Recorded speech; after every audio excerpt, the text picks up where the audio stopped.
नमस्कार दोस्तों, वेलकम है आप सभी का देहरादून स्टडी पॉइंट के यूट्यूब चैनल पर।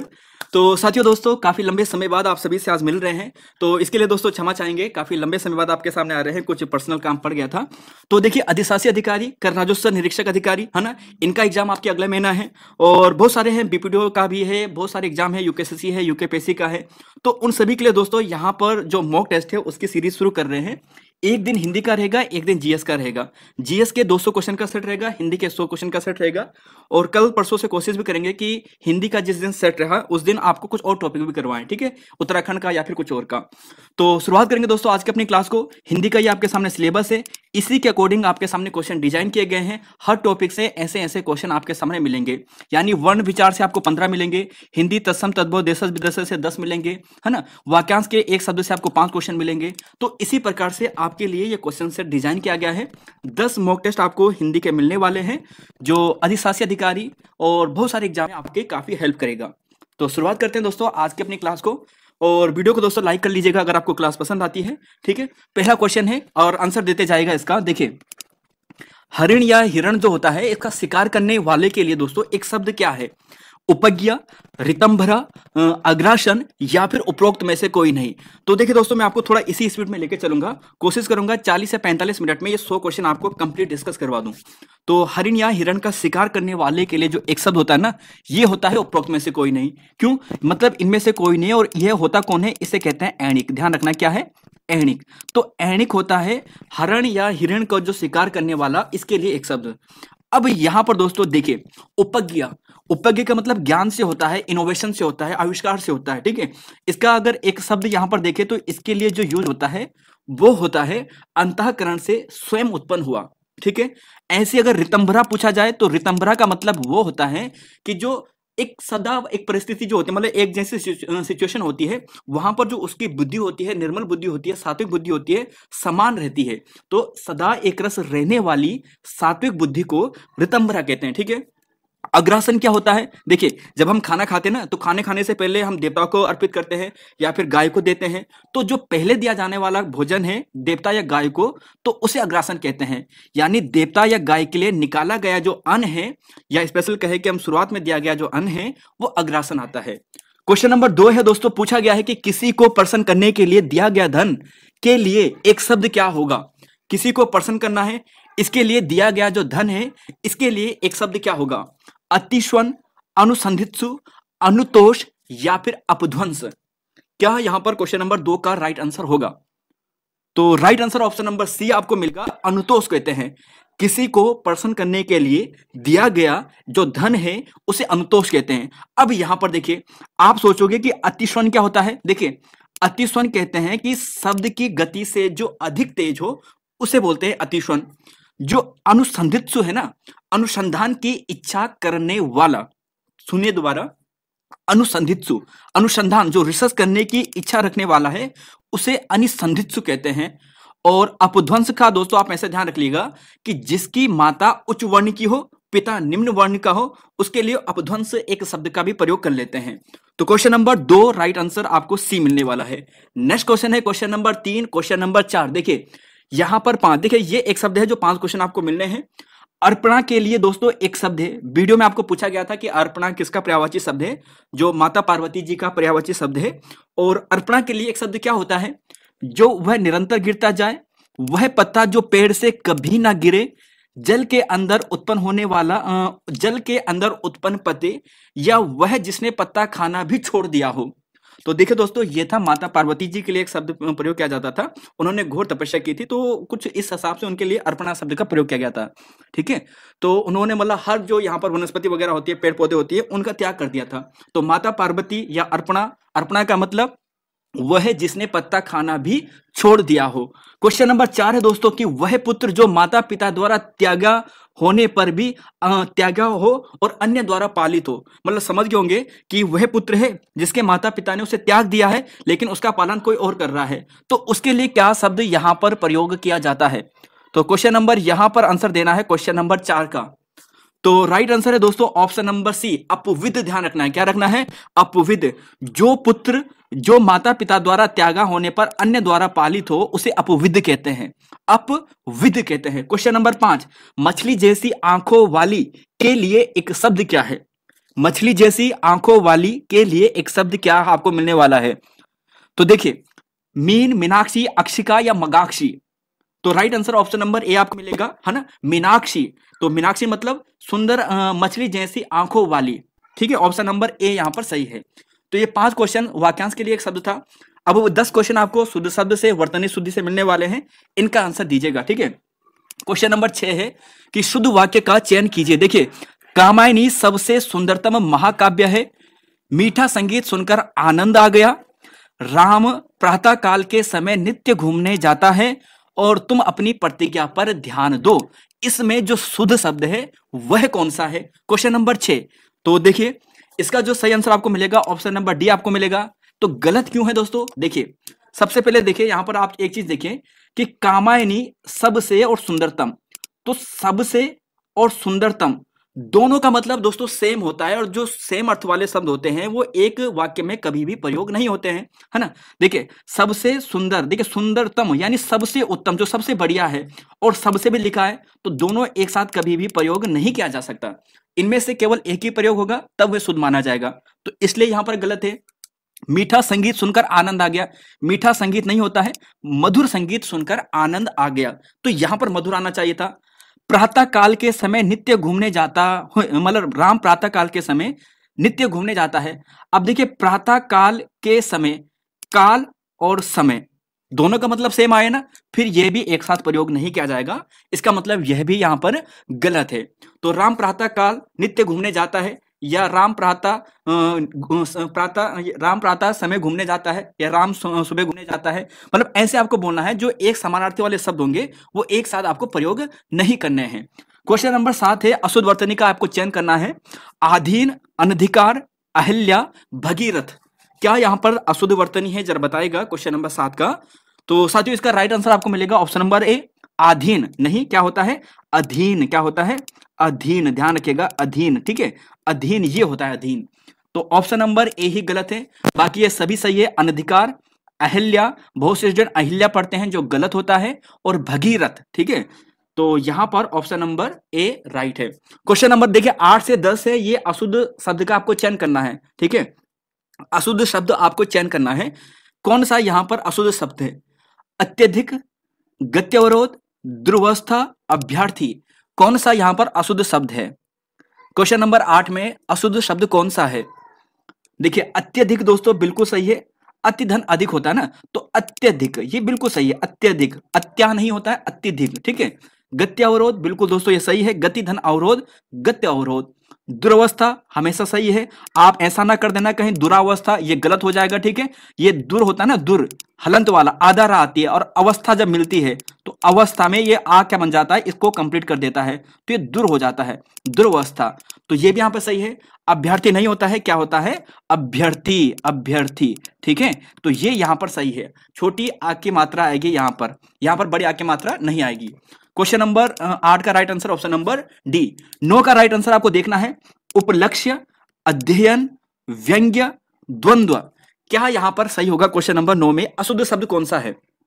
3 शुद्ध है, 1 गलत है ना साथियों। तो देखिए साथियों, यहां पर जो राइट आंसर आपको मिलेगा ऑप्शन नंबर ए मिलेगा। क्यों? क्योंकि उपलक्ष्य नहीं होता है यार, क्या होता है? उपलक्ष्य, उपलक्ष्य, ठीक है, उपलक्ष्य, उपलक्ष्य गलत होगा, उपलक्ष्य यहां पे सही होगा। क्वेश्चन नंबर 10 है दोस्तों, इसका आंसर आप सोचिए। राज्याभिषेक, समुन्नयन, निरवलंबन, निरवलंब और उम्मीदवार, क्या यहां पर सही होगा?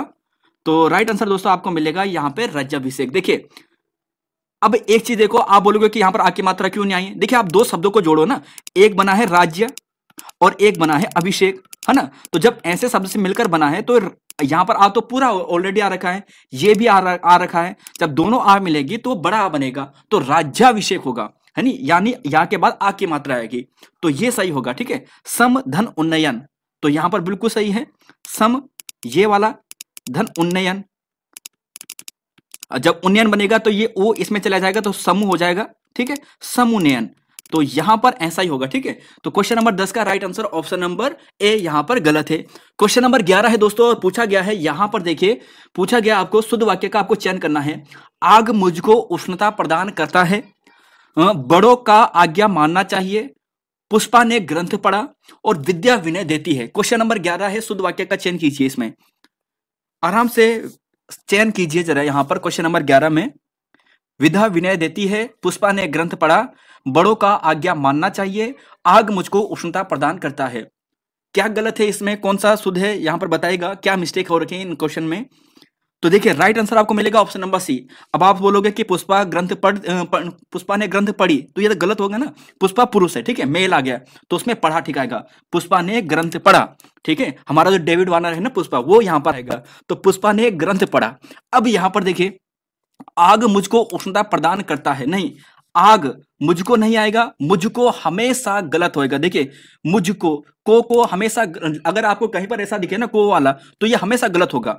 आग मुझे, ठीक है, उष्णता प्रदान करता नहीं, करती है, तो यहां पर ये आएगा आग मुझे उष्णता प्रदान करती है। बड़ों का आज्ञा माननी चाहिए, देखिए बड़ों की आज्ञा माननी चाहिए, ठीक है, बड़ों की आज्ञा माननी चाहिए, माननी, मानना नहीं, माननी चाहिए। पुष्पा ने ग्रंथ पढ़ा, ये बिल्कुल सही है। विधा, देखिए विधा नहीं है, विधा अशुद्ध होता है, विधा क्या हुआ, विद्या होता है ना, विद्या, तो ये यहां पर सही होगा। तो विद्या विनय देती है, तब ये शुद्ध होता। क्वेश्चन नंबर 12 है, अशुद्ध वाक्य का चयन करें। देखिए तुम अपने घर चलो, वे बहुत बड़े लेखक थे, मैं निरोग हो गया, मेरा सिर शर्म से झुक गया। क्या यहां पर सही होगा।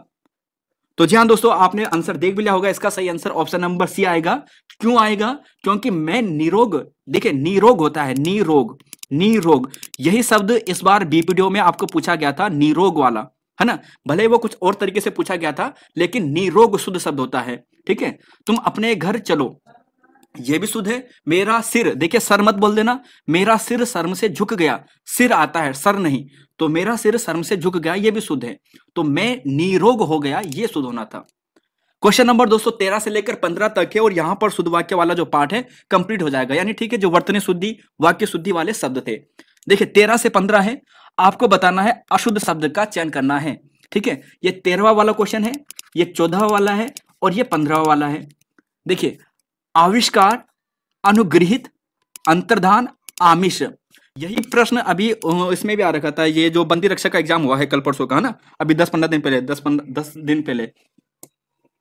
तो क्वेश्चन नंबर 13 का राइट आंसर आपको मिलेगा ऑप्शन नंबर दोस्तों डी। देखिए आमिष नहीं होता है, आमिष होता है। क्या होता है, आमिष, ठीक है, आमिष, ध्यान रखिएगा, बड़ी आ की मात्रा आएगी। अंतर्धान दोस्तों कई बार एग्जाम में आ चुका है, बहुत इंपॉर्टेंट है अंतर्धान। तो जो ये रा आती है ना, धा के ऊपर आते, ध्यान रख लेना, वो रा आपको यहां पर लगा देगा, तो जो गलत हो जाएगा। अंतर्धान बिल्कुल सही है, ठीक है। अनुगृहित ऐसे ही लिखा जाता है, आपको कंफ्यूज कैसा करेगा, आपको कंफ्यूज करेगा अनु और गृह, छोटी ई की मात्रा लगा देगा, आप कंफ्यूज हो जाओगे। तो अनुगृहित होता है, कई बार हम पहले भी करा चुके हैं, शब्द शुद्धि वाली क्लास में भी करा चुके हैं, और क्लासेस में आपको करा चुके हैं। आविष्कार नहीं, आविष्कार, तो बिल्कुल ये शुद्ध है। क्वेश्चन नंबर 14 है, देखिए अनधिकृत, अहोरात्रि, अमावस्या, अत्युक्ति। क्वेश्चन नंबर 14 का राइट आंसर, तो राइट आंसर आपको मिलेगा ऑप्शन नंबर बी। क्यों, देखिए दोस्तों अहोरात्रि नहीं होता है, देखिए ये होता है रात्र, अहोरात्र, क्या होता है, अहोरात्र, ठीक है, अहोरात्र, अहोरात्रि नहीं, अहोरात्र, ठीक है। अमावस्या दोस्तों ये बिल्कुल सही है। अति धन उक्ति, अत्युक्ति, ध्यान रखना, अति धन उक्ति, अत्युक्ति, ये बिल्कुल शुद्ध शब्द है, आ चुका है एग्जाम में।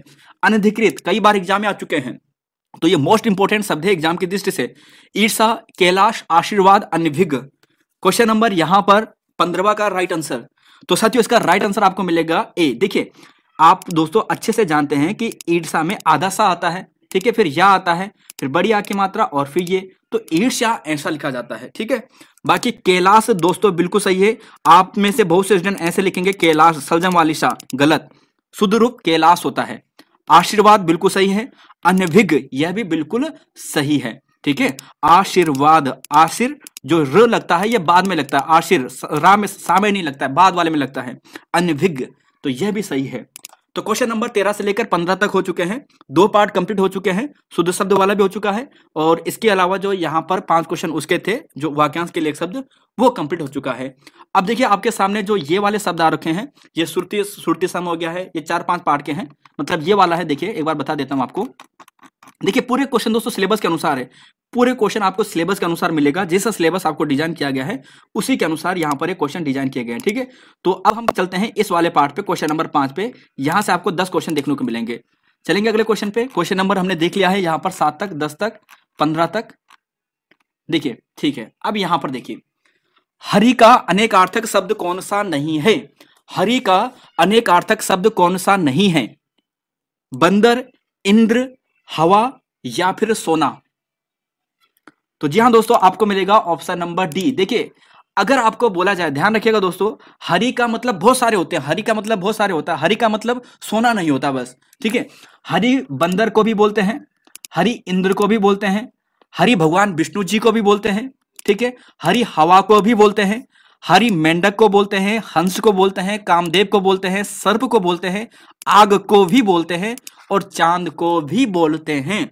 हरि एक बहुत बड़ा अनेकार्थक शब्द है जिसके बहुत सारे मतलब होते हैं, ठीक है। मेंढक, हंस, कामदेव, सर्प, हवा, इंद्र, बंदर, ज्यादातर बंदर और भगवान विष्णु में पूछा जाता है, ठीक है। तो क्वेश्चन नंबर 16 का right answer option number D. हेम का अनेकार्थक शब्द कौन सा नहीं है? हेम का, तो दोस्तों हेम का कौन सा अर्थ नहीं है? तो साथियों हेम का राइट आंसर आपको मिलेगा चांदी, ठीक है। इज्जत भी हेम का मतलब होता है, तुषार भी होता है, सोना भी होता है। ये सोना हेम का मतलब, जो चांदी है ये नहीं होता है। क्वेश्चन नंबर 18 है, सूत का अनेकार्थक शब्द नहीं है। सूत का, बढ़ई, प्रकाश, सारथी या पारा? सूत का अनेकार्थी शब्द आपने सुना होगा ना, सूत, जो आपने महाभारत में जब हम अर्जुन के लिए उसके लिए कहते हैं, कर्ण के लिए कहते हैं ना, सूत पुत्र, तो आपको ध्यान होगा। तो सारथी को भी बोला जाता है ना, तो सूत का मतलब सारथी भी होता है, सारथी का पुत्र यानी कर्ण, तो सारथी भी होता है। देखिए प्रकाश यहां पर नहीं होता है, ठीक है। बढ़ई भी होता है, सारथी भी होता है, पारा भी होता है। इसके अलावा दोस्तों अगर आप पौराणिक कहें, धागा कहें, सूर्य कहें, यह भी सूर्य सूत का अनेकार्थक शब्द होता है। तो 2-3 क्वेश्चन आपको एग्जाम में ऐसे ही देखने को मिलेंगे। क्वेश्चन नंबर चलेंगे 19 पे और इसका आंसर आपको देना है। देखिए अब यहां पर है अनुलंब और अनुलग्न, इसमें से आपको बताना है कि सही अर्थ क्या है। देखिए मतलब यहां पर यह बोला है कि अनुलंब और अनुलग्न, ठीक है। एक का मतलब ये होगा पहले वाले का और दूसरे का मतलब दूसरा वाला, ठीक है। आप बताएगा कौन सा यहां पर सही होगा। अनुलंब का मतलब ऊर्ध्वाकार, अनुलग्न का मतलब समय के अनुसार, अनुलंब का मतलब लंबाई के अनुसार, अनुलग्न का मतलब शुभ काल, अनुलंब का मतलब अनिश्चित, या फिर अनुलग्न का मतलब किसी के साथ जुड़ा हुआ। तो बताइएगा इसमें से क्वेश्चन नंबर 19 का राइट आंसर क्या होगा। तो साथियों आपने सोच लिया होगा और ऑप्शन नंबर आप सी देंगे। देखिए अनुलंब अनिश्चितता, अनुलंब अनिश्चितता, और अनुलग्न का मतलब होता है किसी के साथ जोड़ा हुआ, जत्थी करना, पीछे स्टेपलर करते हैं ना पीछे के लिए, तो किसी के साथ जोड़ा हुआ, पीछे से जोड़ा हुआ, तो अनुलग्न कहते हैं उसे, ठीक है। तो अनुलंब का मतलब होता है अनिश्चितता और अनुलग्न का मतलब होता है किसी के साथ जुड़ा हुआ, पीछे से किसी के साथ जुड़ा हुआ। तो 19 का राइट आंसर आपको मिल गया। नियत और नियत समान श्रुति शब्द है, नहीं है, ऐसे भी आपके एग्जाम में आने सिलेबस में दिया है। नियत और नियत, इसमें क्या मतलब होगा बताइएगा। नियत और नियत, क्या आपको आंसर मिलेगा? तो देखिए दोस्तों यहां पर आपको जो आंसर मिलने वाला है ना, ये आपको मिलेगा। देखिए नियत का मतलब क्या होता है? नियत, नियत आप बोलते हैं नियत, नियत का मतलब होता है निश्चित, और नियत का मतलब होता है इरादा। नियत जो नियत होता है निश्चित होता है, और नियत का मतलब कि क्या नियत है तुम्हारी, भाई क्या नियत है, तो नियत का मतलब क्या इरादा है तुम्हारा। तो आपको मिल गया है, नियत का मतलब निश्चित और नियत का मतलब इरादा। चलेंगे दोस्तों क्वेश्चन नंबर 21 से लेकर क्वेश्चन नंबर 23 तक। देखिए यदा कदा का मतलब क्या होगा? यदा कदा बताएगा, आपने बार बार सुना होगा यदा यदा ही धर्मस्य, है ना। तो एक मुझे एक अचानक से याद आ गया है कि एक बार ना स्कूल में ना हमारे यहाँ पे एक गुरुजी थे, बोलना नहीं चाहिए, मजाक नहीं उड़ाना चाहिए, पर हम नहीं उड़ाते थे, कोई और बोलता था कि उनका नाम, गुरुजी का नाम वर्मा जी था, ठीक है। तो उन्होंने क्या रखा होता था कि चुप जो होता है ना, चोटी रखी होती थी, तो चोटी उन्होंने रखी होती थी, माफ करना गुरुजी, मतलब किसी कोई बोलते थे, हमने कभी नहीं बोला। तो एक श्लोक बनाया गया था उनके ऊपर कि यदा यदा ही धर्मस्य चुप हुई ब्रह्मस्य। तो यहाँ पर है कि यदा कदा का सही अर्थ क्या होगा, बताइएगा जरा इसका आंसर, क्वेश्चन नंबर 21 का। तो क्वेश्चन नंबर 21 का आपको सही आंसर मिलेगा ऑप्शन नंबर सी, ठीक है। यदा का मतलब जब और कदा का मतलब तब, कब पे मत चले जाना, ठीक है। तो जब तब, ठीक है, जब तब, यदा का मतलब जब, कदा का मतलब तब। अगला है क्वेश्चन नंबर 22 कि यदि अकर का अर्थ ना करने योग्य है तो आकर का अर्थ क्या होगा। देखिए, अकर और आकर बताना इसमें क्या होगा आंसर। देखिए, अकर का अर्थ तो आपको मिल जाएगा कि ना करने योग्य, ठीक है, और आकर का मतलब क्या होगा। देखिए, आकर का मतलब होता है दोस्तों खान, ठीक है, जो खान होती है ना उसको होते हैं आकर। क्वेश्चन नंबर 23 है कि यदि अधूत को निर्भय कहते हैं तो अवधूत को क्या कहेंगे। अधूत, देखिए अधूत का बोलते हैं निर्भय, अधूत निर्भय, और अवधूत को क्या कहेंगे। तो सर आप बोलोगे कि हाँ जी योगी कहेंगे, ठीक है, योगी। तो क्वेश्चन नंबर 23 का right answer option number B आपको मिल गया है। चलेंगे क्वेश्चन नंबर 24 पे। क्वेश्चन नंबर 25 पे देखिए, इंदु का अर्थ चंद्रमा है, तो इंदुर का अर्थ क्या होगा। अब देखिए यहां पर देखिए 10 क्वेश्चन आपको यहीं से आने हैं दोस्तों, ठीक है, जो आपको श्रुति सम है ना, फिर जो समानार्थक होते हैं ये वाले शब्द आपको यहाँ पर लगभग 10 क्वेश्चन आने हैं वहां से, उस टॉपिक से। तो इंदु का अर्थ चंद्रमा है, तो इंदुर का अर्थ क्या होगा। देखिए, इंदु को कहते हैं चंद्रमा, आपने सुना होगा ना चंद्रमा। तो इंदु पाइन हम बोलते हैं ना इंदिरा, इंदिरा का मतलब माता लक्ष्मी से होता है, इंदु का मतलब चंद्रमा होता है, तो इंदुर का मतलब चूहा होता है। क्या होता है, चूहा, ठीक है। अब देखिए अगला क्वेश्चन है, क्वेश्चन नंबर 25 है कि प्रमुख शब्द व उनके अर्थ सही मेल नहीं है। कदन का मतलब हिंसा, कीस का मतलब बंदर, कास का मतलब इच्छा, और कीस का मतलब गर्भ का थैला। कौन सा क्वेश्चन नंबर 25 का सही मेल नहीं है। तो साथियों इसका राइट आंसर आपको मिलेगा ऑप्शन नंबर सी। देखिए, कास, आपने कास बोलते हैं, किसको बोलते हैं, खांसी को बोलते हैं, ठीक है, कास मतलब खांसी। कीश बंदर का पर्यायवाची शब्द आपने सुना होगा कई बार, कीश बंदर को कहते हैं, ठीक है। कपीश आपने कई बार बोल, जैसे कपीश हम भगवान जी हनुमान जी को बोलते हैं ना, तो ऐसे कीश बंदर, ध्यान रखिएगा। और कीस, ये वाला कीस आपको ध्यान रखना, गर्भ का थैला, ठीक है, गर्भ की थैली को बोलते हैं। तो क्वेश्चन नंबर यहां पर दोस्तों हो गया। अब चलते हैं 26 पे। विलोम शब्द वगैरह आपके सामने आ चुके हैं। देखिए, कृपा का मतलब, कृपा का विलोम शब्द क्या होने वाला है। कृपा का विलोम शब्द, कृपा का विलोम शब्द क्या होगा। तो जी हाँ दोस्तों, कृपा का विलोम होगा कोप, ठीक है, क्रोध पे मत चले जाना, ठीक है, क्रोध पे मत चले जाना। कृपा का विलोम होगा कोप। अनुरक्ति का क्या होगा, अनुरक्ति का, देखिए अनुरक्ति का मतलब और आसक्ति का मतलब दोनों का सेम होता है, यानी किसी चीज के किसी के पीछे ऐसा पड़ा रहना, किसी की चाह इतना ज्यादा करना, है ना, तो वो होता है आसक्ति करना किसी के पीछे, है ना, कि मुझे ये चीज इतनी पसंद है, उसके पीछे पड़ा है एकदम वैसे। और एक होता है विरक्ति, यानी इसका अपोजिट, मतलब उसे कोई वही नहीं है, उससे दीन दुनिया से उसका कोई मतलब ही नहीं है। तो अनुरक्ति का होता है विरक्ति, ठीक है, अनुरक्ति का होगा विरक्ति, ध्यान रखिएगा। ऑप्शन नंबर आपको मिलेगा बी। स्वप्न का विलोम दोस्तों क्या होगा। स्वप्न का निंद्रा, ध्यान, जागरण या उठना। क्वेश्चन नंबर यहां पर आपको बताना है क्या यहां पर होने वाला है। तो देखिए दोस्तों, क्वेश्चन नंबर यहां पर आपको जो मिलने वाला है ना, ये मिलेगा ऑप्शन नंबर जागरण। स्वप्न में है नहीं, जाग रहा है, तो स्वप्न का जागरण, उठना नहीं, ठीक है, तो वहां का तो बैठना होगा, उठना का जागरण होगा स्वप्न का। सुदूर का विलोम क्या होगा। और यहां पर 30वां क्वेश्चन है, इसका भी आंसर आपको देना है। सुदूर, आपने सुना होगा ना, सुदूर, सुदूरवर्ती केंद्र बनाए गए हैं। सुदूर, सुदूर का विलोम क्या होगा। सुदूर का मतलब होता है बहुत दूर, ठीक है, तो दूर तो इसका पर्यायवाची आएगा, तो इसका जो विलोम होगा वो निकट होगा। सुदूर बहुत ज्यादा दूर, तो इसका विलोम निकट। यहां पर 30वां क्वेश्चन है, आपके सामने पूछा है कि प्रमुख शब्द व विलोम शब्द सही मेल नहीं है। सुधा, गरल, अमृत, विष, है ना। प्रज्ञा, अविवेक, प्रज्ञा का मतलब ज्ञान, अविवेक मतलब कुछ नहीं, जिसमें ज्ञान नहीं हो, तो यह भी बिल्कुल विलोम है। निरामिष, शामिष, निरामिष शामिष बिना मांस के, और शामिष मांस के साथ। मौन और चुपचाप, बताइएगा। तो जहां दोस्तों ऑप्शन डी आप कहोगे, अरे मौन और चुपचाप तो दोनों का मतलब सेम हो गया ना, तो मौन का तो भाई ऐसा होगा कि वाचाल होगा, जो बोलने वाला होगा लगातार, ठीक है, तो चुपचाप नहीं होगा इसका, ठीक है, तो मौन चुपचाप तो समानार्थी आ गए। अगला क्वेश्चन दोस्तों, यहां पर आपको लगभग 5 क्वेश्चन यहाँ पे पर्यायवाची के हैं, कुछ क्वेश्चन और भी हैं। जैसे यहाँ पर अगर एक बार देखता हूं मैं आपके सिलेबस का, तो देखिए पर्यायवाची शब्द आपको कितने मिल रहे हैं। पर्यायवाची शब्द, विलोम शब्द मिलाकर 10 क्वेश्चन आपको आने एग्जाम में, ठीक है। तो अब आते हैं हम पर्यायवाची पे। जल का पर्यायवाची शब्द नहीं है, तो जल का पर्यायवाची शब्द नहीं है। तो देखिए दोस्तों, जल का पर्यायवाची शब्द नहीं है, आपको 5-5 दे दिए हैं। उदक, अंबु, जीमूत, पयो या फिर सलील। तो क्वेश्चन नंबर 31 का राइट आंसर आपको मिलेगा ऑप्शन नंबर सी। क्यों नहीं है? जीमूत किसका पर्यायवाची होता है? देखिए ये होता है बादल का, ध्यान रखिएगा किसका होता है? बादल का। बाकी दोस्तों उदक होता है, अंबु होता है, पयो, सलिल, जल, है ना, नीर, ये किसके पर्यायवाची शब्द होते हैं? ये किसके पर्यायवाची होते हैं? ये जल के पर्यायवाची शब्द होते हैं। बादल का पर्यायवाची शब्द नहीं है, बताएगा पयोद, वलाहक, जलद, अर्णव, जलधर। क्वेश्चन नंबर 32 का राइट आंसर। तो जी हाँ दोस्तों, आपको मिलेगा ऑप्शन नंबर डी। देखिए अर्णव का मतलब होता है सागर। क्या होता है? सागर, यानी समुद्र का पर्यायवाची शब्द होता है अर्णव। अर्णव बोलते हैं समुद्र को। अब देखिए दोस्तों, एक चीज ध्यान रखिएगा, जो अगर किसी जल के पर्यायवाची के पीछे दा और धर आपको दिखाई दे तो समझ जाना कि ये बादल के पर्यायवाची है।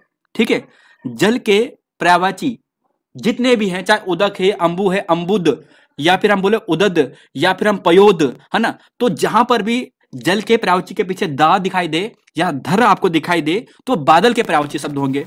ठीक है, अगर धी आपको दिखाई दे तो समुद्र के पर्यायवाची शब्द होंगे। तो क्वेश्चन नंबर 33 का राइट आंसर दीजिए पहले, इसका सही क्या होगा? तो जी हाँ दोस्तों, इसका सही आंसर आपको मिलेगा डी, और ये होता है द्विरद। ये शायद किसका होता है? ये होता है हाथी का।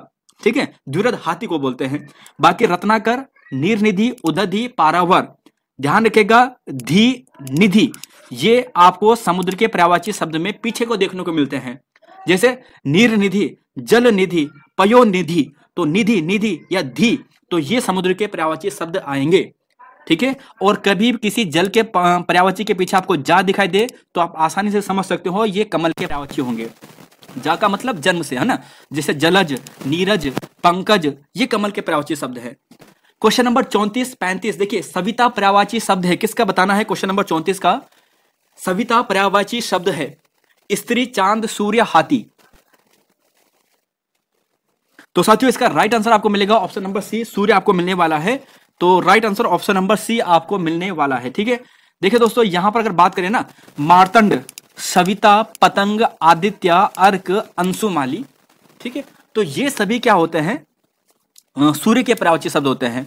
मार्तंड, सविता, पतंग, आदित्य, भानु, अर्क, अंशुमाली, ये सभी किसके हैं? सूर्य के पर्यायवाची शब्द आपको मिलने वाले हैं। ठीक है, अगला क्वेश्चन है क्वेश्चन नंबर 35। भ्रमर का पर्यायवाची शब्द नहीं है, भ्रमर का पर्यायवाची शब्द नहीं है। सिखी, मिलिंद, अली या दुरेफ। देखिए वह दुरद था, ये दुरेफ है ना। तो जी हाँ दोस्तों, यहां पर आपको मिलेगा ऑप्शन नंबर ए, सिखी। देखिए सिखी बोलते हैं, सिखी किसे बोलते हैं? सिखी बोलते हैं मृग को, ध्यान रखिएगा। ठीक है, तो सिखी को सॉरी सिखी बोलते हैं मृग को नहीं, मयूर को कहते हैं, मोर को कहते हैं सिखी। ठीक है, सिखी कहते हैं मोर को। केकी, मयूर, कलापी, सारंग, ये सारे पर्यायवाची हैं मयूर के।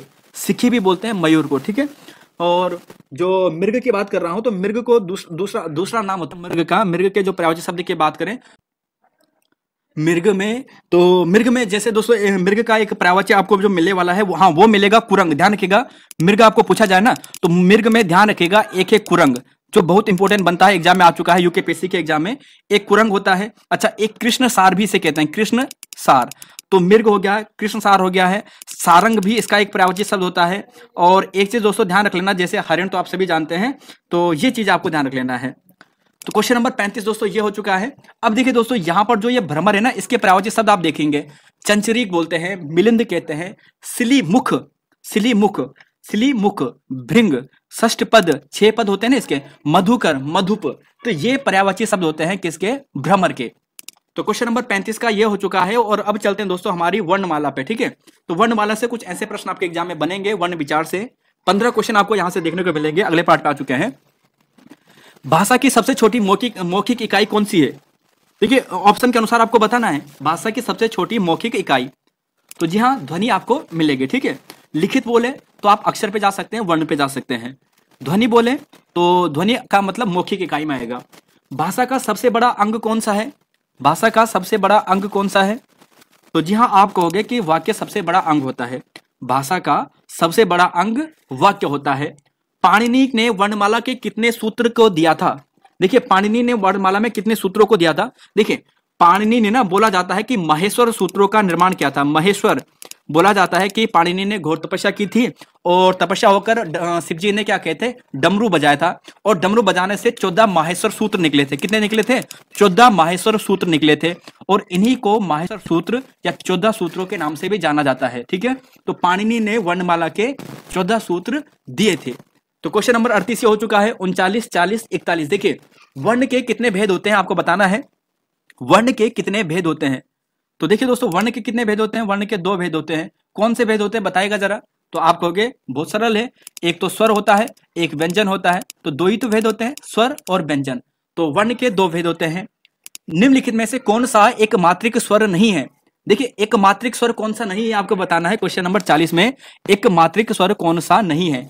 आ, री, उ, ए। देखिए एक मात्रिक स्वर का मतलब आप सबसे पहले समझ चुके होंगे कि जिसमें एक मात्रा आएगी, केवल एक मात्रा।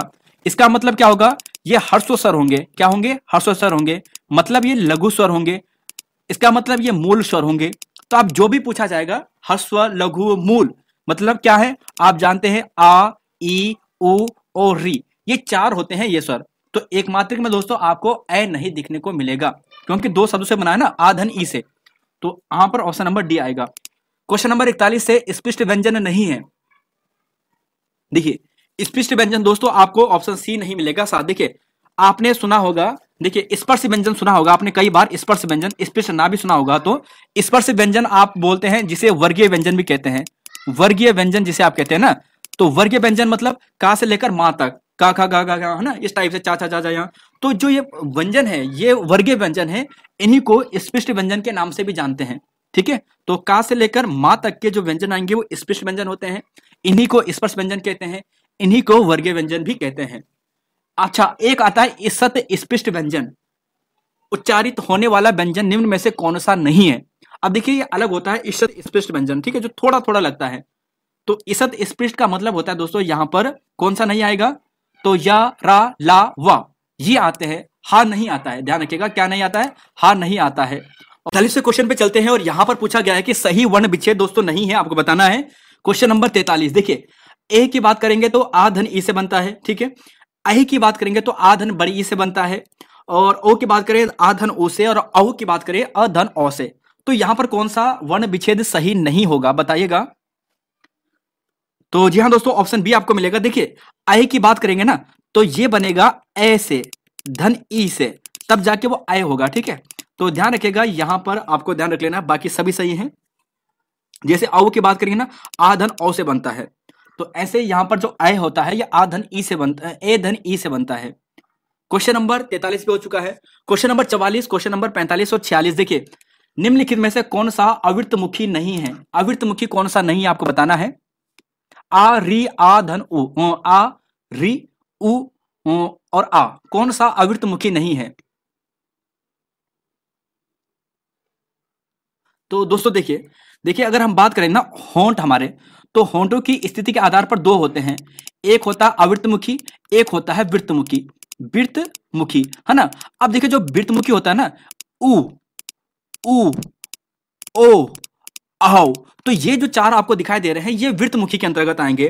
तो इसका मतलब अवृत्तमुखी कौन सा नहीं है? उ नहीं है। बाकी सभी यहां पर क्या है, ये क्या होंगे? ये वृत्तमुखी हैं। देखिए यानी ये देखिए उ क्या है? ये वृत्तमुखी है, बाकी सभी क्या है? अवृत्तमुखी है। तो क्वेश्चन नंबर 44 का राइट आंसर आपको मिल चुका है, ए है ना। तो आप समझ चुके होंगे बाकी सभी अवृत्तमुखी के अंतर्गत आएंगे। उ, उ, ओ, औ, मतलब आप समझ चुके होंगे जहां पर क्या बने, जो हम बोलने में जब हम स्वरों का उच्चारण करें ना तो मुख हमारा वृत्त बने, गोल बने। तो उ, ओ, औ में हमारा मुख गोल बनता है, तो इसका मतलब ये क्या होगा? ये वृत्तमुखी है। और जहां पर गोल ना बने वहां पर अवृत्तमुखी है। क्वेश्चन नंबर 45 है कि जिन वर्णों का उच्चारण स्वर वर्णों की सहायता से नहीं किया जा सकता उन्हें कहते हैं। तो उन्हें क्या कह सकते हैं? ऑप्शन के अनुसार आपको बताना है।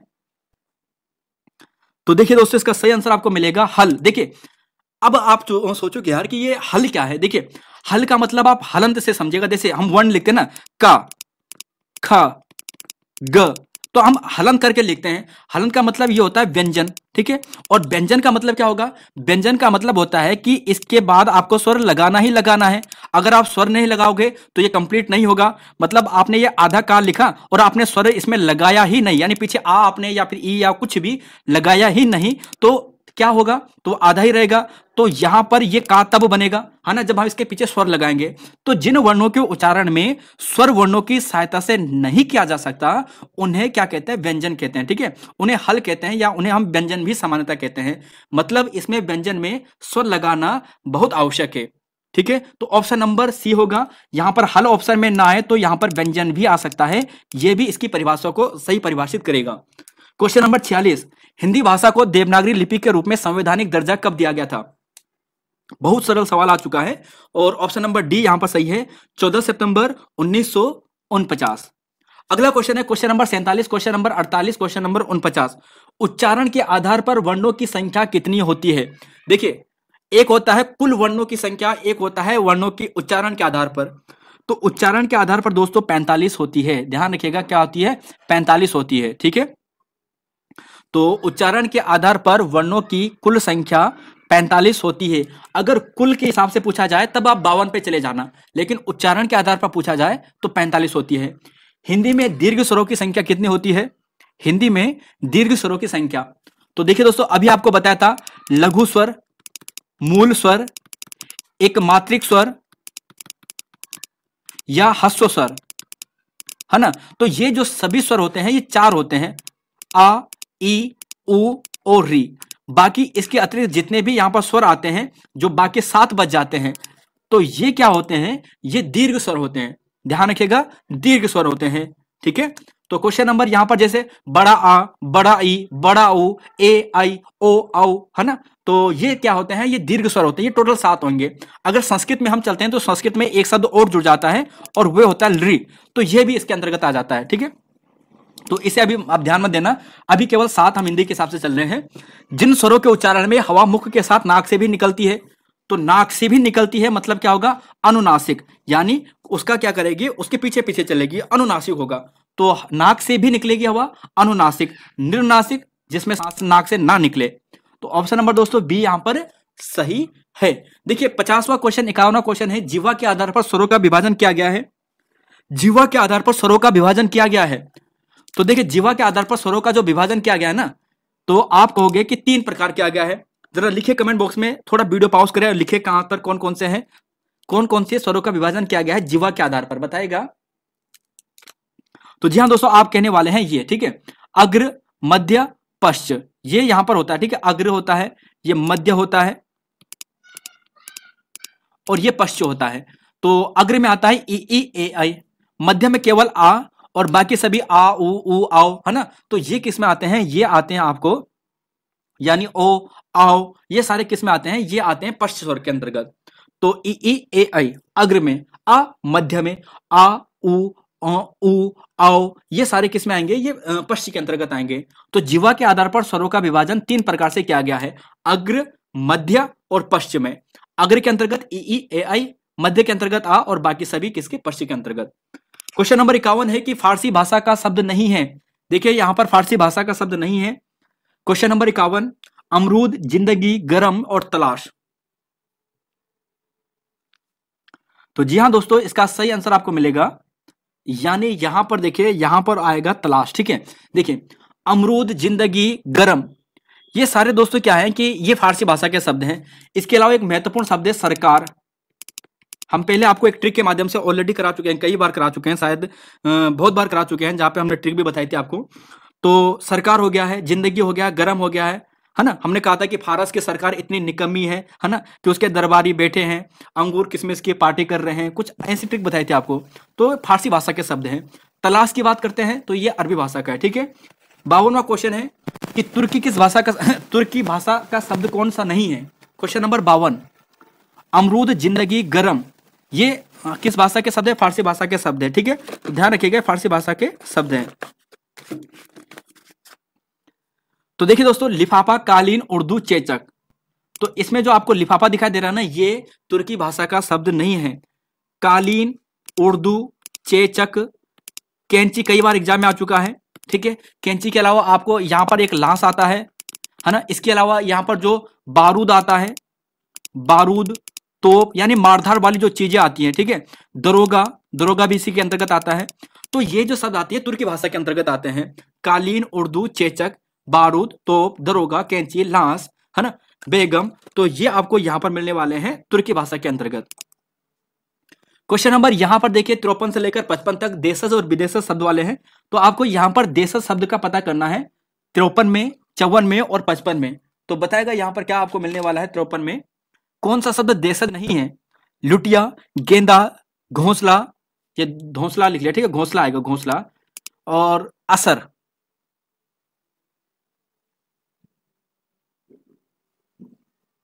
तो जी हाँ दोस्तों, आपको मिलेगा ऑप्शन नंबर डी, शायद ये अरबी भाषा का शब्द है, ठीक है, असर अरबी भाषा का शब्द है। क्वेश्चन नंबर 54 का देखना है, चूड़ी, परात, अचानक, अलबेला, कौन सा यहाँ पर देशज शब्द नहीं है, बताइएगा।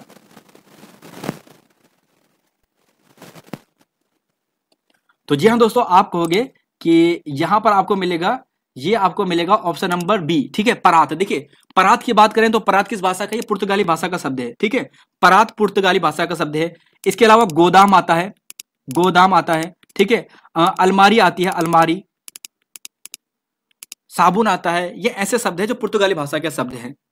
तौलिया आता है, ये पुर्तगाली भाषा के शब्द है। नहाने वाली चीजें आप पुर्तगाली पे चले जाना, ठीक है। परात, गोदाम, अलमारी, गोभी, ये गोभी हो गया, अनानास हो गया है, ये पुर्तगाली भाषा के शब्द हैं। चूड़ी, अचानक या अचकचाक, ये देशज शब्द हैं। खूंटी, घमंड, गोला या गोंद, इसमें से कौन सा देशज शब्द नहीं है? तो जी हाँ दोस्तों, आप कहोगे ऑप्शन नंबर सी, गोला नहीं है, गोला आपको फारसी भाषा का मिलेगा, ठीक है। तो यहां पर दोस्तों आपको यहां पर मिल गए हैं 55 क्वेश्चन हो चुके हैं। क्वेश्चन नंबर 56, 57, 58, नाती का तत्सम क्या होगा, बताएगा। नाती का तत्सम, अब तत्सम तद्भव वाले पार्ट पे आ चुके हैं हम। तो जी हाँ दोस्तों, इसका आंसर आपको मिलेगा ऑप्शन नंबर डी, कोई नहीं। देखिए ये होता है नृत्य, ध्यान रख लेगा, इसे ऐसे लिखेंगे, ठीक है, नृत्य, न आधा पात्र, ये नीचे ये वाली रा, नृत्य। तो ये होता है नाती का तत्सम, ध्यान रखिएगा, ठीक है। तो ऑप्शन नंबर डी यहां पे सही होगा, सी गलत है, ध्यान रखिएगा। 57, चना का तत्सम क्या होगा? चना का तत्सम, चणक, चन्ना, चना या चणाक। तो जी हाँ दोस्तों, आपको मिलेगा चणक, क्या होगा? चणक, ऑप्शन नंबर ए सही है। चबूतरा का तत्सम क्या होगा? चबूतरा का, देखिए पूछा गया प्रश्न है ये आरओ के एग्जाम में, यूपी वालों में, चबूतरा का तत्सम क्या होगा? तो चतवाल, ध्यान रखिएगा, चतवाल, ठीक है, चतवाल, चतवारी तो चार को बोलते हैं, चतवाल, ल, ध्यान रखिएगा, ल, चतवाल। तो ये होता है चबूतरा का। क्वेश्चन नंबर यहां पर दोस्तों आपको मिलेगा 59 और 60 वाला, तत्सम तद्वा, बालुका का बालू, पूजाकारी का पुजारी, निर्धर का निडर, त्वरित का तेज, तत्सम तद्भव का सही मेल नहीं है। तो जी हाँ दोस्तों, ऑप्शन नंबर डी आपको मिलेगा, तो ये गलत है, ध्यान रखना, ठीक है। तो देखिए यहां पर त्वरित का जो मतलब होगा ना, ये होता है तुरंत, ठीक है, तुरंत, ये इसका तद्भव होता है तुरंत। तो तुरंत यहां पर आपको ध्यान रख लेना है, तुरंत, ठीक है। क्वेश्चन नंबर 60 है, चित्रक शब्द का तद्भव है, चित्रक तद्भव है। देखिए चित्रक तो वैसे तत्सम है, चित्रक का तद्भव शब्द कौन सा होगा? क्वेश्चन नंबर 60 का। तो जी हाँ दोस्तों, आपको मिलेगा यहां पर चीता, ठीक है, ध्यान रखिएगा, चीता यहां पर सही है। चीता का तत्सम होता है चित्रक। समास के कुल भेद कितने होते हैं? समास के कुल भेद कितने होते हैं? तो जी हाँ दोस्तों, आप कहोगे कि 6 होते हैं। देखिए अव्ययी भाव, तत्पुरुष समास, द्वंद्व समास, बहुब्रीहि समास, एक होता है द्विगु समास, है ना, इसके अलावा एक कर्मधारय समास। तो ये जो होते हैं, ये टोटल मिलाकर समास के जो भेद होते हैं 6 होते हैं। तो ऑप्शन नंबर सी यहाँ पर सही है।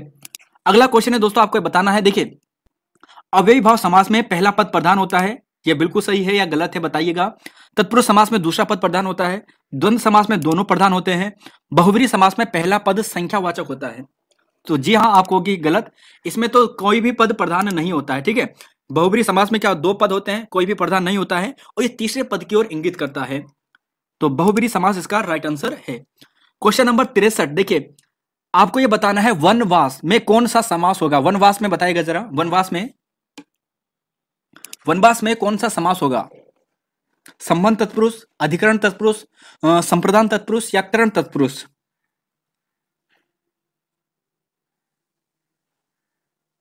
तो जी हाँ दोस्तों, आपको मिलेगा ऑप्शन नंबर यहां पर बी। देखिए अधिकरण, ठीक है, वन में वास ऐसा बनेगा इसका, ठीक है, वन के लिए वास नहीं, वन में वास, ठीक है। तो वन में वास अधिकरण, अधिकरण होता है ना, में पे पर, तो पर में तो मतलब स्थान का पता चलता है, तो अधिकरण यानी जगह का पता चल रहा है, इसका मतलब यहाँ पे क्या होगा, अधिकरण तत्पुरुष समास आएगा। वन में वास, इस हिसाब से आप जाओगे। कर्ता ने कर्म को करण से संप्रदान के लिए, है ना, अपादान से अलग होने के संदर्भ में, संबोधन में काके कीरा रेरी वगैरह, अधिकरण में पे पर, तो में या पर अधिकरण के लिए आता है। तो वन में वास, जगह का पता चले तो यहां पर अधिकरण समास, अधिकरण तत्पुरुष समास। क्वेश्चन नंबर यहां पर 64 है कि निम्नलिखित में से किसमें गुण संधि का प्रयोग नहीं हुआ है। गुण संधि का प्रयोग दोस्तों, महेंद्र, महोत्सव, समुद्रोमी, वधुत्सव, बताएगा किसमें गुण संधि का प्रयोग नहीं हुआ है। देखिए बिल्कुल दोस्तों, आप सबसे पहले यहां पर देखिए, जिन्हें वैसे तो कर दोगे आसानी से, लेकिन जिन स्टूडेंट को पता नहीं है ना, सबसे पहले शब्दों को अलग कीजिए, फिर इन्हें जोड़िए। महेंद्र को कैसे जोड़ेंगे, महधन इंद्र। महोत्सव को कैसे जोड़ेंगे, महाधन उत्सव। समुद्रोमी को कैसे जोड़ेंगे, समुद्र धन उर्मी। मधुत्सव को कैसे जोड़ेंगे, वधुत्सव को वधु धन उत्सव। ऐसे तो जोड़ोगे ना। अब यहां पर देखिए, जैसे कि आपने यहां पर जोड़ दिया है, तब आप एक चीज देखोगे, जब आपने इस प्रकार से इसे जोड़ दिया है तो आ धन ई अलग अलग रूप से है, तो अलग यहां पर बना है, मतलब दो अलग अलग यहां पर जो रूप है वो तीसरे रूप में परिवर्तित हुआ है, तो वो गुण में परिवर्तन हुआ है, मतलब गुण संधि में आता है। और वधु उत्सव में देखिए, वधु ऊ है, उत्सव भी ऊ है, और ये फिर बड़ू ऊ हो गया है, तो मतलब यहां पर क्या हुआ, दीर्घ हुआ है, तो ये दीर्घ संधि का एग्जाम्पल हो गया है। समुद्र आ इसके पीछे आया, उर्मी में ऊ आया, और ये ओ बन गया है। तो जहां पर भी दो स्वर मिलेंगे और ये तीसरा स्वर बनेगा, तो समझ जाएगा यहां पर क्या होगा, गुण संधि होगी, यानी गुण का यहां पर प्रयोग हुआ होगा।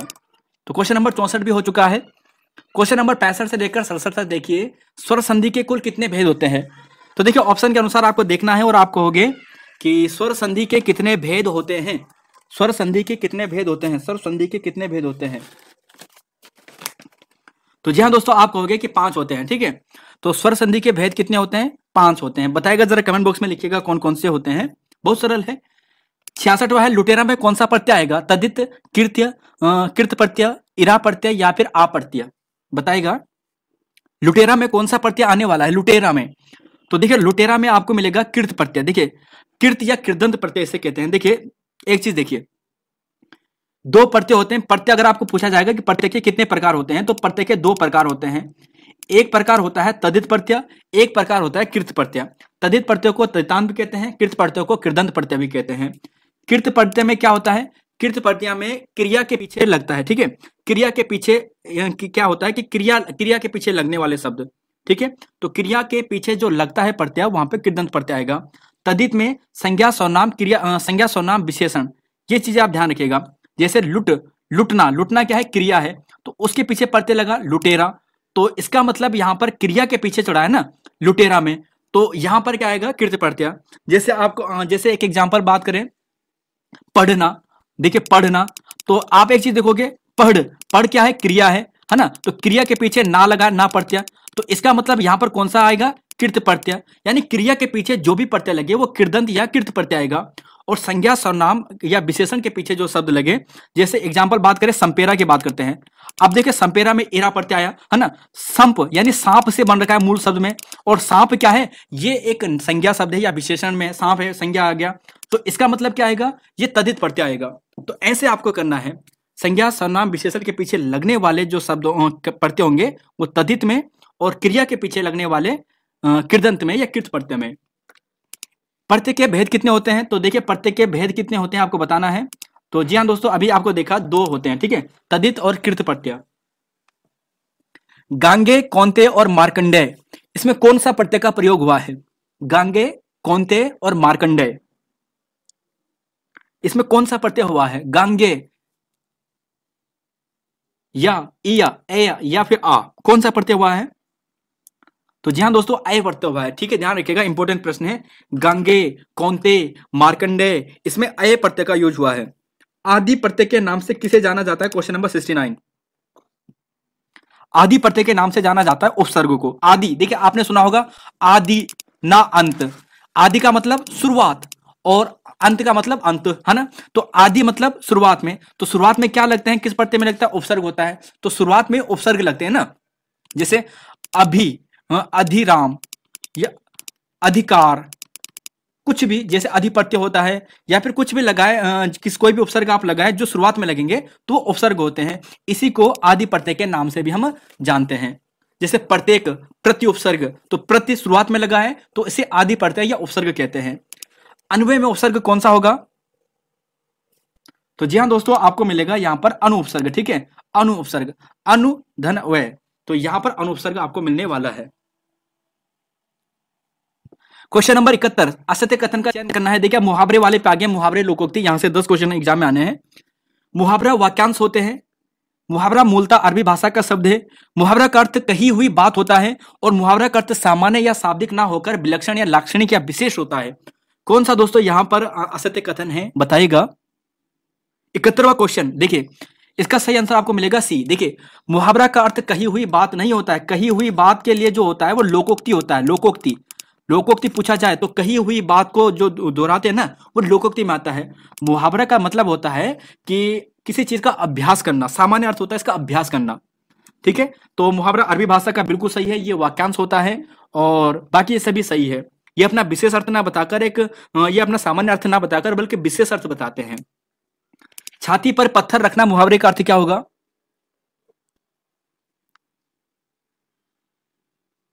तो जी हाँ दोस्तों, इसका मतलब होता है चुपचाप दुख सहना। छाती पर पत्थर रख दिया मतलब दुख सहना, चुपचाप रहकर दुख सहना। ऑप्शन नंबर सी यहां पर सही होगा। 73वां क्वेश्चन है, आप बनना मुहावरे का अर्थ क्या होगा? अब आप बोलोगे आप बनना, क्या आप बनना? तो देखिए आप बनने का मतलब होता है दोस्तों कि बताएगा जरा पहले इसका आंसर क्या होना, क्वेश्चन नंबर 73 का। तो जी हाँ दोस्तों, इसका आपको मिलेगा बी, मुसीबत में सहायता करना। आप बनना, ये उसका आप बन गया मतलब मुसीबत में सहायता करने वाला। घोंघा बसंत, इसका मुहावरे का मतलब क्या होता है? घोंघा बसंत मुहावरे का अर्थ।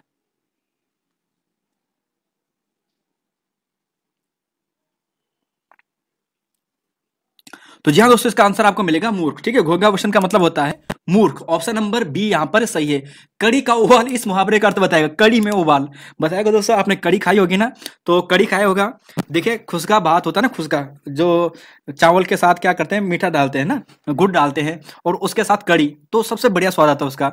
तो कड़ी का उबाल, कड़ी का उबाल इस मुहावरे का अर्थ क्या होगा? कड़ी का उबाल, मामूली जोश। देखिए मामूली सा जोश। ठीक है, कड़ी में जो उबाल आता है ना, ये ऐसा नहीं आएगा कि एकदम बड़ा सा आ जाएगा जैसे दूध में उबाल आता है। ऐसा बोलते हैं कि दूध का उबाल, भयंकर उतावला जोश, भयंकर जोश है ना। ये कड़ी में उबाल आया तो कड़ी थोड़ा गाढ़ी होती है ना, इतना ज्यादा उबाल नहीं आता उसमें, हल्का सा मामूली सा जोश आता है। तो कड़ी का उबाल मतलब मामूली जोश। अगर यहीं पर दूध में उबाल बोले तो भाई भयंकर चीज हो जाएगी, है ना। तो ऑप्शन नंबर 75 का right answer option number B. 80 की आमद 84 का खर्च, इसका मतलब क्या होगा? तो सरल है दोस्तों, 80 की आमद, आमद मतलब आमदनी, 80 की आमदनी है और 84 खर्च हो रहा है। 84 का मतलब 84 और 80 का मतलब 80।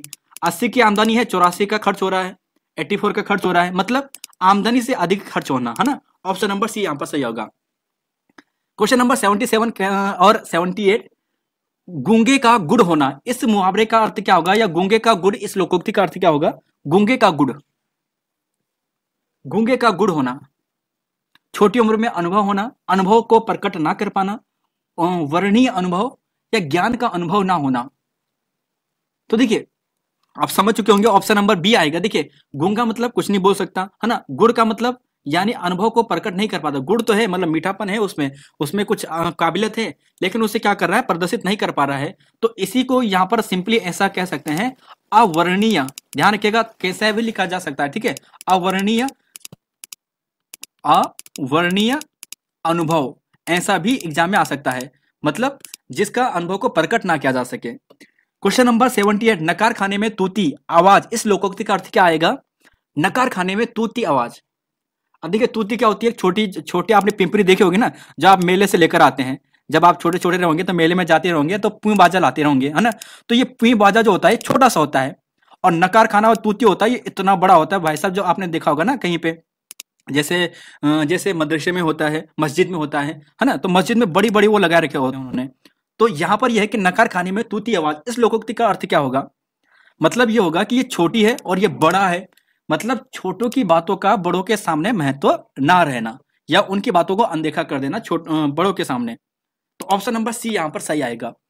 क्वेश्चन नंबर 79 और 80 है, पुचकारा कुत्ता सिर चढ़े इस लोकोक्ति का अर्थ आपको बताना है। पुचकारा कुत्ता सिर चढ़े, तो जी हाँ दोस्तों, इसका आंसर आपको मिलेगा ऑप्शन नंबर बी, ओछे लोग मुहर लगाने पर अनुचित लाभ उठाते हैं। ठीक है। अच्छा, 80वां क्वेश्चन है, चूहे के चाम से नगाड़े नहीं मरे जाते, इसका अर्थ क्या होगा?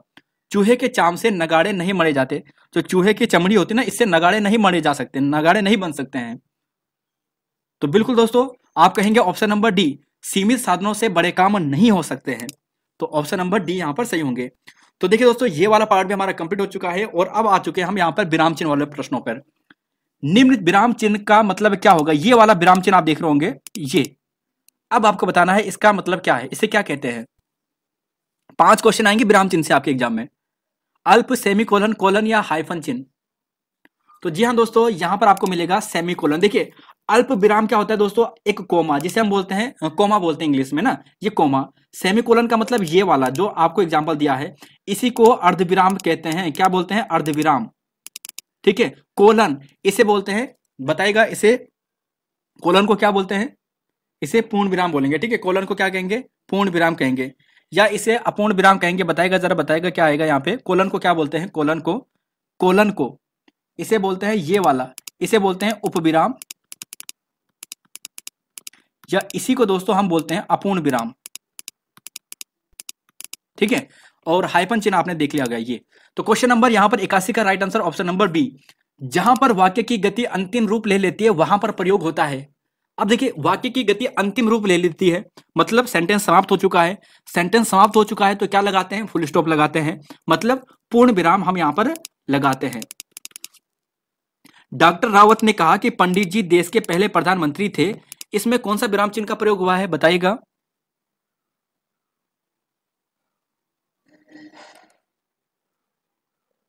बताइएगा क्वेश्चन नंबर 83 का। तो जी हाँ दोस्तों, यहां पर आपको सही आंसर मिलेगा ऑप्शन नंबर बी, उद्धरण चिन्ह। ठीक है। यानी किसी की बातों को हमने यहां पर कह दिया। ठीक है।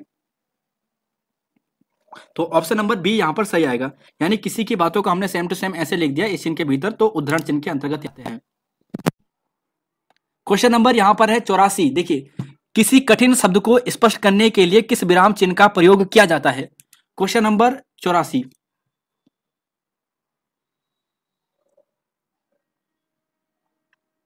तो जी हाँ दोस्तों, ऑप्शन सी आपको मिलेगा। देखिए, हमारे पास कोई कठिन शब्द होता है ना, जैसे हमने कुछ लिख दिया, ऐसा लिख दिया कि जैसे मैंने लिख दिया है किरकंत व्यामूढ़, लिख दिया मैंने किरकंत व्यामूढ़, तो किरकंत व्यामूढ़ लिख तो दिया मैंने, इसका मतलब समझाना बड़ा पड़ेगा। तो उसको हम थोड़ा, जैसे हमने किरकंत व्यामूढ़ लिखा, इसके बाद हमने इसे इस कोष्टक के भीतर लिख दिया, मतलब इसका मतलब ये होता है, तो कोष्टक यहाँ पर आएगा। ठीक है। क्वेश्चन नंबर 85 है कि किस विराम चिन्ह का प्रयोग अंग्रेजी भाषा में नहीं किया जाता है?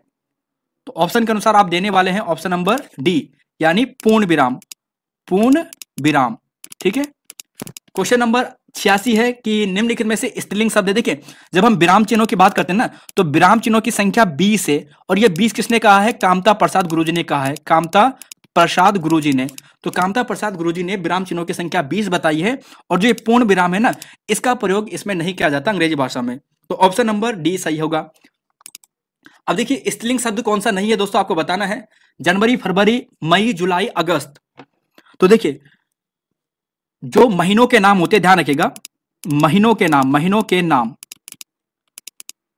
नाम हमेशा क्या आते हैं? पुल्लिंग में आते हैं। क्या आते हैं? पुल्लिंग में आते हैं। इंग्लिश महीनों के नाम, जो इंग्लिश वाले हैं, इंग्लिश महीनों के जनवरी, फरवरी, मार्च, अप्रैल, इनका भी हमेशा पुल्लिंग में आता है, केवल 4 अपवाद को छोड़कर। कौन से? जनवरी, फरवरी, मई, जुलाई, ये जो 4 आते हैं ये स्त्रीलिंग में आते हैं, और बाकी सभी पुल्लिंग के अंतर्गत आते हैं। तो ऑप्शन नंबर ई यहां पर सही होगा। तो समझ चुके होंगे कि जनवरी, फरवरी, मई, जुलाई, मतलब ये आएंगे स्त्रीलिंग, बाकी सभी यहां पर क्या आएंगे? पुल्लिंग के अंतर्गत आएंगे। चैत, बैसाख, जेठ, आषाढ़, श्रावण, भादो, कार्तिक, माघ, ये सभी जो हमारे हिंदी भाषा के जो ये महीने के नाम है, ये भी पुल्लिंग में आते हैं। आपने सुना होगा ना, जब आप 11-12 में रहे होंगे, तो आपने जब पेपर दिए होंगे बोर्ड के, तो आपने भी बोला होगा शायद, जैसे हम बोलते थे कि जनवरी झरझराती गई, फरवरी फरफराती गई, मार्च में लगा धक्का, अप्रैल हो गया सप्पा। मतलब क्या होता है कि अप्रैल हो गया सप्पा, मतलब क्या होता है कि उस टाइम पे हमारा पेपर जाते हैं, और अगले महीने क्या होता है, जून में हमें धक्का लग जाता है, क्या होता है? फेल हो जाते हैं। तो इसलिए हमने बोला था जनवरी झरझराती गई, गई मतलब स्त्रीलिंग, फरवरी फरफराती गई, तो गई मतलब स्त्रीलिंग। तो जनवरी, फरवरी, मई और जुलाई, ई आपको दिखाई दे रहा है, तो ये स्त्रीलिंग शब्द है। सदैव स्त्रीलिंग शब्द नहीं होता है, सदैव स्त्रीलिंग शब्द नहीं होता है। देखिए, अब सदैव स्त्रीलिंग शब्द नहीं होता है, मतलब यहां पर बताना है कौन सा। देखिए, सरकार आएंगी जाएंगी, जाएगा नहीं, जाएंगे, जाएगा नहीं, है ना। तो मतलब सरकार तो हमेशा स्त्रीलिंग आएगा। सेना आ रही है तो बिल्कुल ये भी हमेशा स्त्रीलिंग में आएगा। पुलिस आ गई, हमेशा पुलिस स्त्रीलिंग में आएगा। अब देखिए मंत्री की बात करते हैं, मंत्री आ रही है, मंत्री आ रहे हैं, है ना। तो ये उभयलिंग के अंतर्गत आता है। मंत्री पुल्लिंग भी होता है, स्त्रीलिंग भी होता है, तो ये उभयलिंग के अंतर्गत आता है। तो ऑप्शन नंबर डी यहां पर सही है। क्वेश्चन नंबर 88 है, सदैव बहुवचन में प्रयोग होता है, बताएगा। देखिए दोस्तों यहां पर आंसर देना है, सदैव बहुवचन में प्रयोग होता है। तो जी हाँ, अक्षत, सोना, पानी, प्रेम। तो जी हाँ दोस्तों, सदैव बहुवचन में प्रयोग होता है, यहां पर क्या होता है, अक्षत। तो सदैव बहुवचन में प्रयोग होने वाला कौन सा है, देखिए सोना, पानी, प्रेम, तो अक्षत। तो अक्षत क्या है, यहां पर क्या होगा, ये बहुवचन में प्रयोग होने वाला है, ठीक है। सोना ये एक वचन में प्रयोग होगा। सदैव एक वचन में प्रयोग कौन सा होता है, सदैव, सदैव एक वचन में प्रयोग होने वाला का प्रयोग होता है आंसू, हस्ताक्षर, बारिश या समाचार। देखिए आंसू बह गए बहुवचन, हस्ताक्षर किए बहुवचन, बारिश हो रही है, समाचार पढ़ रहे हैं, बताएगा क्या होगा। तो जी हाँ दोस्तों, ऑप्शन नंबर सी आपको मिलेगा, जो सदैव एक वचन में प्रयोग होता है। तो बारिश आ रही है, बारिश हो रही है ना। तो ऐसे नहीं बोलेंगे कि बारिश हो रहे हैं, तो हमेशा ये बारिश एक वचन में आएगा। तो आपके सामने एक वचन, बहुवचन यहां से भी आने हैं। क्वेश्चन नंबर 90, 91 और यहां पर पूछा गया है। देखिए 90वां क्वेश्चन है और पूछा है कि भूतकाल के कितने उपभेद हैं, ठीक है। तो देखिए दोस्तों, भूतकाल के जो उपभेद होते हैं ना, ये होते हैं यहां पर 6, ठीक है। 4 तो आपको ये दिखाई दे रहे हैं, आसन, सामान्य, पूर्ण भूतकाल, अपूर्ण भूतकाल। इसके अलावा एक आता है संदिग्ध भूतकाल, और इसके अलावा एक जो भूतकाल आता है वो आता है हेतु हेतु मध्य भूतकाल, ठीक है। हेतु हेतु मध्य भूतकाल। अब यहां पर देखिए ऑप्शन नंबर तो आपको मिल गया सी, यानी भूतकाल के 6 भेद होते हैं। काल 3 प्रकार के होते हैं, वर्तमान, भूत, भविष्य, ये आसानी से समझते हैं। और भूतकाल के भी 6 उपभेद होते हैं, ये उपभेद आपके सामने हैं। अब उपभेद को दोस्तों आपको पहचान करनी है कि कौन सा उपभेद है। कुछ स्टूडेंट कंफ्यूज होते हैं, मैक्सिमम तो नहीं, लेकिन कुछ लगभग 5% या 10% स्टूडेंट यहाँ पर कंफ्यूज होते हैं। तो यहां पर इसे देखिएगा, आपका कंफ्यूजन आज से कंप्लीट हो जाएगा। देखिए, रविंद्र ने क्रिकेट खेला में कौन सा भूतकाल है, आपको यह बताना है। सबसे पहले दोस्तों, जो समय, जो चीज हो चुकी है मतलब भूतकाल में आएगा, है ना। अब कौन से भूतकाल में आएगा ये आपको पता करना है। तो रविंद्र ने क्रिकेट खेला, जहां पर आपकी क्रिया पे खत्म हो जाएगा, सिंपल, यानी इसके पीछे कुछ भी एक्स्ट्रा नहीं जोड़ा गया है, तो समझ जाना क्रिया के बाद अगर कुछ नहीं जुड़ा है तो वो सामान्य भूतकाल में आएगा। जैसे राम ने किताब पढ़ी, सीता ने गाना गाया, यानी क्रिया पे खत्म हो चुका है, तो मतलब सामान्य भूतकाल, ठीक है।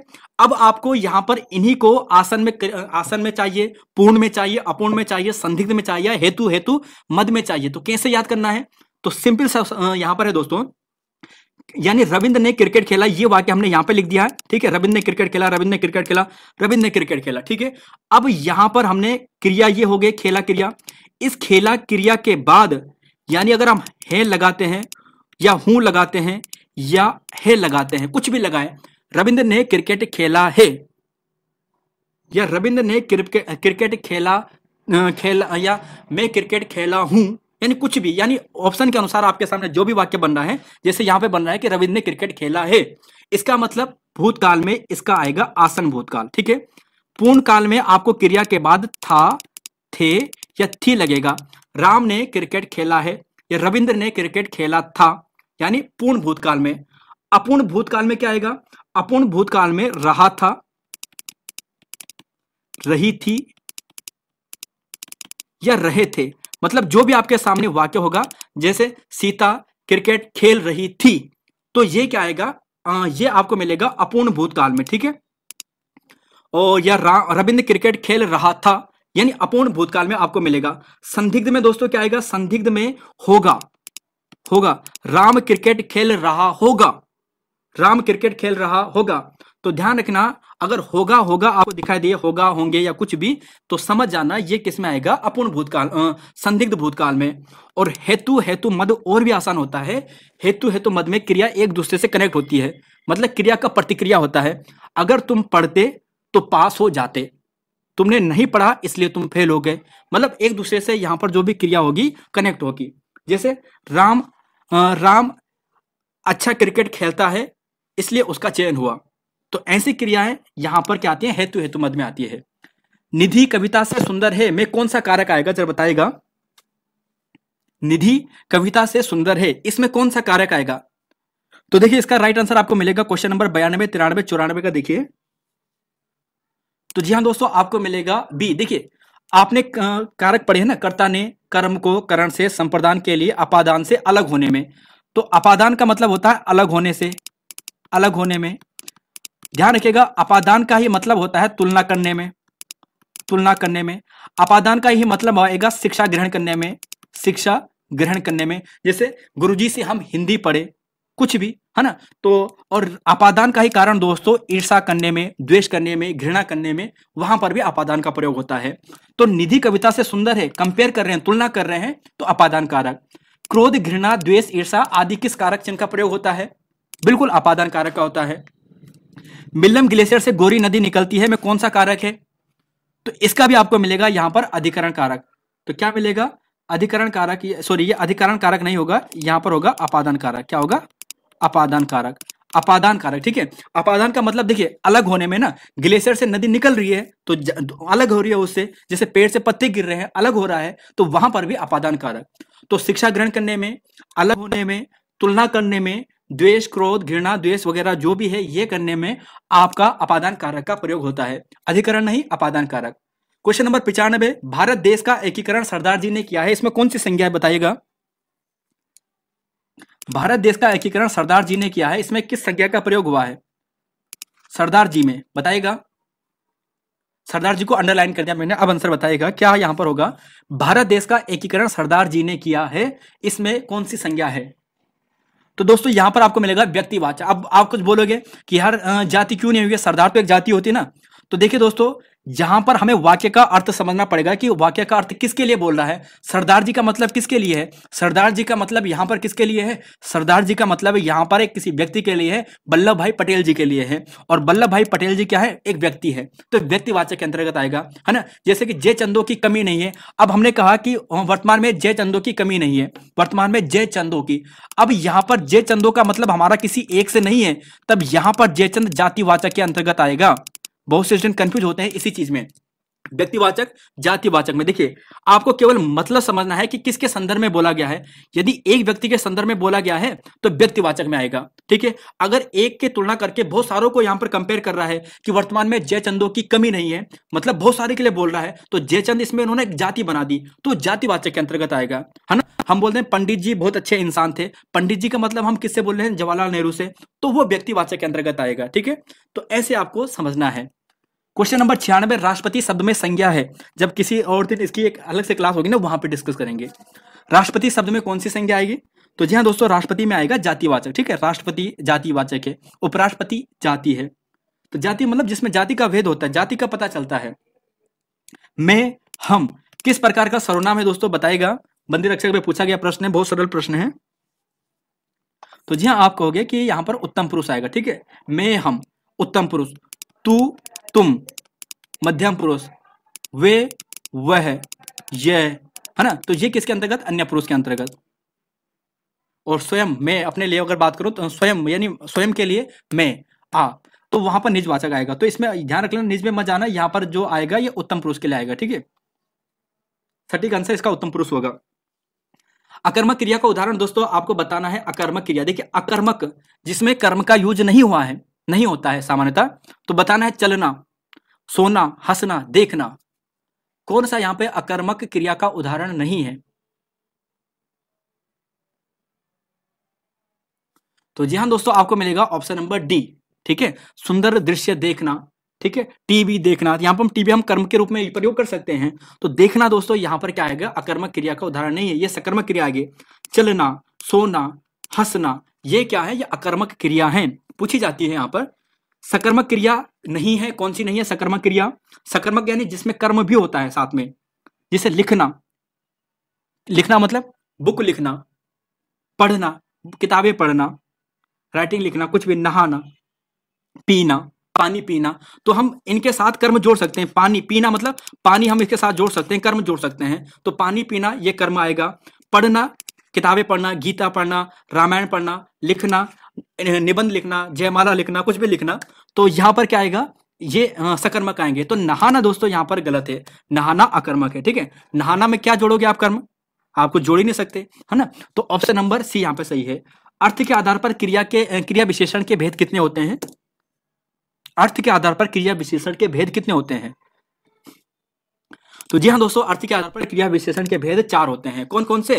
आप ध्यान रखिएगा, शरीफ का कोई विशेषण नहीं होता है, कोई क्रिया विशेषता नहीं होती। आप ऐसे ट्रिक से याद कर सकते हो कि शरीफ का यानी सा से स्थानवाचक, री से रीतिवाचक, पा से परिमाणवाचक और का से कालवाचक। तो शरीफ का कोई क्रिया विशेषता नहीं होती है, मतलब ये 4 होते हैं। तो अर्थ के आधार पर क्रिया विशेषण के भेद 4 होंगे, ठीक है। तो ये दोस्तों हमारे 100 क्वेश्चन कंप्लीट हो चुके हैं। और ये जो हमारे क्वेश्चन थे, ये हमारे थे मॉक टेस्ट 1 है यहाँ पर ये, और ये मॉक टेस्ट हमारे किसके लिए? अधिशासी अधिकारी और अन्य एग्जाम के लिए। तो फिलहाल दोस्तों यहाँ पर इतना ही है, मिलेंगे आपको नई वीडियो में। जय हिंद, जय उत्तराखंड, जय देवभूमि। और पढ़ते रहिए अच्छे से, कोशिश करेंगे आपके लिए रेगुलर क्लासेस रखेंगे। धन्यवाद। जय हिंद दोस्तों, नमस्कार।